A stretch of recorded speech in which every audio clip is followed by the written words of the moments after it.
Di sebuah gang sempit di pinggiran Jakarta, hidup seorang pemuda bernama Arga. Sejak kecil, hidupnya penuh kekerasan. Ayahnya meninggalkan keluarga saat Arga berusia 7 tahun, dan ibunya bekerja siang malam untuk menghidupi 2 anaknya.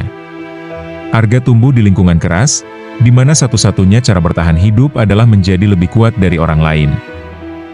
Setiap malam, Arga mengikuti pertarungan jalanan, tanpa aturan, tanpa perlindungan, hanya adu fisik dan nyali. Ia dikenal sebagai macan menteng, bukan karena tubuhnya besar, tapi karena keberaniannya yang buas dan tak kenal takut. Namun jauh di dalam hatinya, Arga tahu, hidup seperti ini takkan membawanya kemana-mana. Suatu malam, saat bertarung di sebuah lapangan kosong, seorang pria tua berhenti untuk menonton.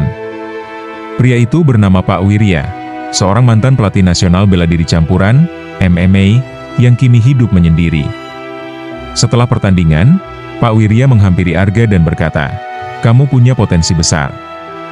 Tapi bakat tanpa arah cuma akan jadi bencana." Arga awalnya menolak. Baginya, pelatihan resmi terlalu jauh dari kenyataan hidup. Namun setelah cedera parah dan hampir kehilangan pendengaran akibat pertarungan brutal, ia mendatangi Pak Wirya dan berkata, "Kalau masih bisa, saya mau belajar. Bukan untuk jadi hebat, tapi untuk hidup." Latihan itu berat. Arga harus membuang semua kebiasaan lamanya. Ia belajar teknik dasar, disiplin, dan mengendalikan emosinya. Setiap hari dia berlatih fisik, teknik, dan mental. Dalam setahun, ia mengikuti kejuaraan nasional MMA tingkat amatir dan mengejutkan semua orang dengan kemenangan beruntunnya. Dengan bantuan Pak Wirya dan beberapa sponsor lokal, Arga mendapat kesempatan bertanding di kejuaraan Asia Tenggara. Meski menjadi underdog, ia bertarung dengan hati dan strategi. Ia kalah di final, tapi penampilannya membuat dunia mencatat namanya. 3 tahun kemudian, setelah berbagai kemenangan dan pelatihan intensif di luar negeri, Arga lolos ke kejuaraan dunia MMA di Tokyo. Di sana, ia menghadapi petarung dari Rusia yang lebih tinggi, berat, dan berpengalaman. Tapi Arga bertarung dengan ketenangan dan kekuatan yang didapat dari semua luka masa lalu.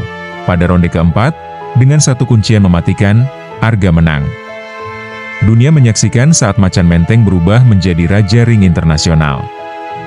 Kini Arga bukan hanya juara, tapi juga inspirasi. Ia membuka pusat pelatihan gratis untuk anak-anak jalanan. "Saya dulu bertarung untuk bertahan hidup. Sekarang saya bertarung untuk memberi harapan."